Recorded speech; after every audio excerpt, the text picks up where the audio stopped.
प्रकार का होता है कि एक वर्ग खुश होता है, दूसरा वर्ग निराश होता है। लेकिन ये कमाल का बजट इजाद किया गया है जिसमें लगभग इस देश का हर वर्ग निराश हुआ है, मात्र दो व्यक्तियों को छोड़ के, नीतीश कुमार और चंद्रबाबू नायडू। मैं पूछना चाहता हूं कि वो राज्य जिन्होंने अभूतपूर्व समर्थन भाजपा को दिया, अपने राज्यों की लगभग सारी सीटें दे दी, जैसे कि दिल्ली है, गुजरात है, उड़ीसा है, हिमाचल प्रदेश है, झारखंड, छत्तीसगढ़ है, मध्य प्रदेश है, इन राज्यों को क्या मिला इस बजट में? इन राज्यों को कुछ नहीं मिला। और जिन राज्यों ने भाजपा को इतना समर्थन नहीं दिया, या जिन राज्यों के समर्थन से सरकार मुश्किल से चल पा रही है, जैसे कि बिहार और आंध्रा, उनको सब कुछ लुटा दिया गया। तो इससे तो यही सार मिलता है कि जो राज्य भाजपा को कम वोट देता है उसे ज्यादा दिया जाएगा, तो आगे के लिए सीख ले लीजिए।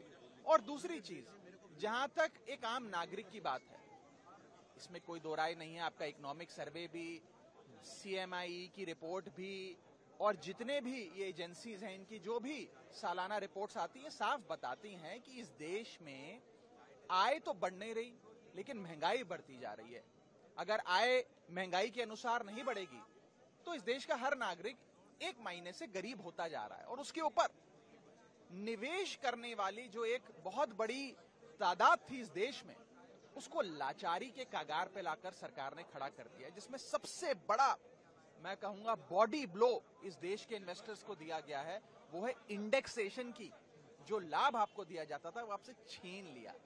इंडेक्सेशन छीनना इन्वेस्टर्स पे टैक्स लगाना नहीं, इन्वेस्टर्स को पीनलाइज करने जैसा है। आप इंडेक्सेशन रिमूव करके एक महीने में इन्फ्लेशन पे भी टैक्स ले रहे हैं।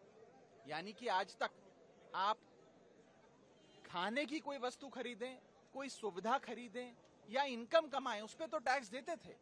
अब आप महंगाई, जो इन्फ्लेशन बढ़ रही है, उस पर भी टैक्स दे रहे हैं, क्योंकि आपसे इंडेक्सेशन की जो एक लाभ आपको दिया गया था वो आपसे सरकार ने छीन लिया है। तो कुल मिलाकर इस बजट ने लगभग हर तबके को नाराज किया है। सर, दिल्ली के हिस्से में क्या है? दिल्ली के हिस्से में खास तौर पे, दिल्ली वो राज्य जो शेयर इन सेंट्रल टैक्सेस में लाखों करोड़ों रुपए केंद्र सरकार के खजाने में जमा कराता है, दिल्ली वाले जमा कराते हैं, उनका शेयर इन सेंट्रल टैक्सेस जो उन्हें मिलना चाहिए, उसके लिए कुछ भी नहीं मिला। वो 20 साल से जितनी राशि मिलती थी, करीब 350-400 करोड़ मिलती है, बस उतनी ही मिलती है। एक फूटी कौड़ी का भी इजाफा उसमें नहीं किया गया।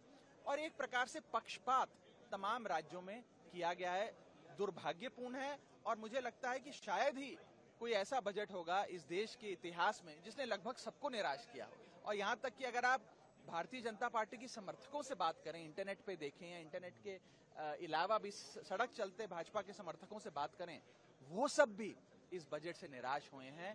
मुझे लगता है कि कुछ जो पीनलाइजिंग प्रोविजंस इस बजट के माध्यम से लाए गए हैं, जिस प्रकार से इंडेक्सेशन समाप्त किया गया है, कैपिटल गेन्स पे टैक्स बढ़ाए गए हैं, एटसेट्रा,